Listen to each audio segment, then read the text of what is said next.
In 2022, Malaysia's trade continued to demonstrate a remarkable performance and registered commendable trade, exports, imports and trade surplus figures. This was driven by robust external demand and better commodity prices, despite tightened global supply chains and other market challenges. I am pleased to share that for 2022, the value of Malaysia's trade amounted to 2.8 trillion ringgit, surpassing the 2 trillion ringgit mark for the second consecutive year. With exports reaching 1.6 trillion ringgit, it exceeded our 12 Malaysia Plan projection for year 2025 by 24%, 3 years ahead of target. Imports, meanwhile, surpassed the 1 trillion ringgit mark for the first time, reaching nearly 1.3 trillion ringgit in 2022.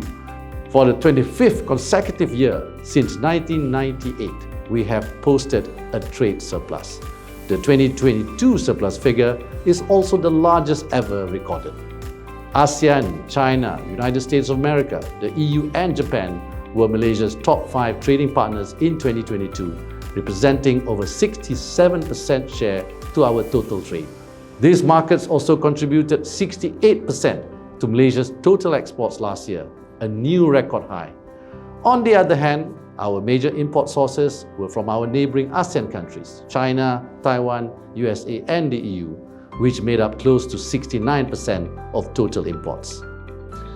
Significant export growth was also recorded to emerging markets, notably Togo, Djibouti, Papua New Guinea, Egypt, Afghanistan, Mozambique, Cameroon, Fiji, Maldives and Sri Lanka. I'm also pleased to share that exports to free trade agreement partners rose by 25.7% to over 1 trillion ringgit, the highest value ever recorded.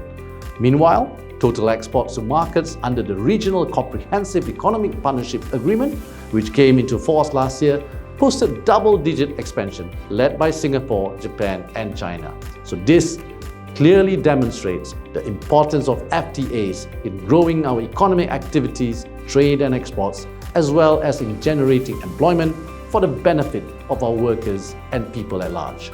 Exports of manufactured, agriculture and mining sectors registered an all-time high with double-digit growth. In fact, exports and imports of manufactured goods also exceeded the 1 trillion ringgit mark, representing the largest share of 84.2% and 83.3% respectively.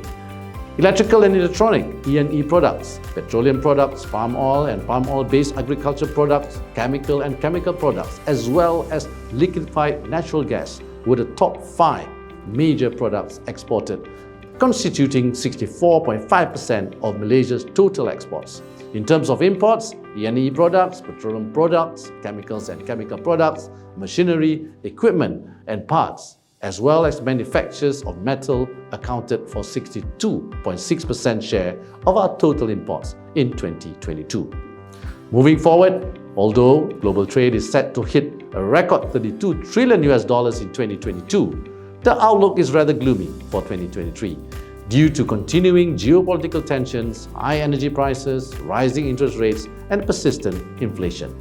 For MITI and its agencies like Martrade, what is key is how we can help our industries and enterprises navigate challenges brought about by the expected slowdown in global economy and trade, which are key in our efforts to raise the overall standard of living in the country.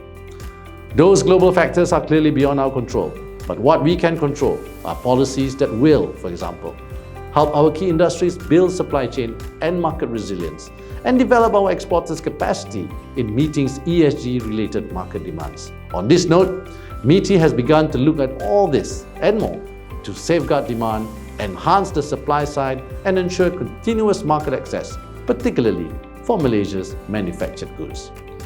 In light of the challenging global landscape in 2023, I have requested Martrade and relevant investment promotion agencies under MITI to see how we can reinforce the business resilience of key industries from within, because this will be Malaysia's best defense against external market uncertainties and maintaining employment.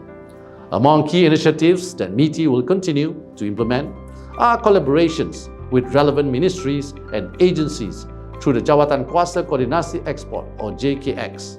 This is to ensure an efficient coordination of export promotion programs to generate and increase demand for Malaysia's product and services in the international markets. Through Matrade's Empower Trade Association ETA initiative, we will continue to support trade promotion activities, particularly for high-value, innovative tech-based products and services, as well as ESG-compliant products in new, emerging markets and our FTA partner countries. I am confident that this will enable more Malaysian companies to participate in new markets while deepening their integration in the global value chain. The more diversified our markets, the better we can manage the risk of market downturns. I would like to make a special mention to our mid-tier companies, our MTCs, which contributed 40% to our country's GDP and employed 16% of Malaysia's workforce in 2019. Despite making up less than 2% of businesses in Malaysia, MTCs play a crucial role in developing more than 7,000 MSMEs who are involved in the MTC's ecosystem. MITI is looking at ways on how to support these MTCs better and, in doing so, further strengthen the MSMEs in the ecosystem. On a final note, I would like to assure our key stakeholders, particularly industries and exporters, that we will continue to ensure that they will gain from the various FTAs that Malaysia has ratified, including the RCEP and the CPTPP. Lower tariffs and assured market access will surely help make our exports more resilient in the face of expected market challenges in 2023. Moving forward, we will continue to monitor the global trading environment to ensure our exporters remain strong to face various trade and market issues. I'm confident that the cooperation between MITI, Matrade and industry players in executing the nation's export programs will unlock more export opportunities as well as support Malaysia's trade growth. To our trading partners out there, choose Malaysia.